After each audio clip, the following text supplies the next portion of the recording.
Hi guys, happy holidays. I'm Ella and I'm part of the Building Bridges Club, and today I'll be doing a winter science experiment.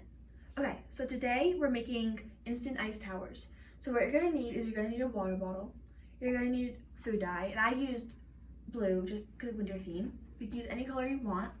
You also need a bowl, which I'll fill with ice later, and you're also gonna need a tray. Okay, so our first step was to put in 2 drops of food dye into our water bottle. I just did that.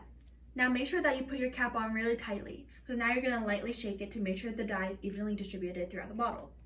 Now that you've done that, you're going to put your water bottle into your freezer for about 2 hours, but make sure that it is sideways like this and not standing straight up. Once you check on your water bottle after about 2 hours, you're going to get a bowl like this or any type of bowl, and you're going to fill it with ice. Okay, so I just filled up my bowl with a bunch of ice, and now I'm going to get my water bottle. Now slowly tip it straight up and take off the cover. The process shown here is called flash freezing. When the freezing temperature is reached, the water molecules freeze by forming ice crystals. As I pour the cold blue water onto the ice crystals started to build on the already existing ones. That's why the tower continued to grow upwards. I had so much fun with this experiment, and I hope you do too.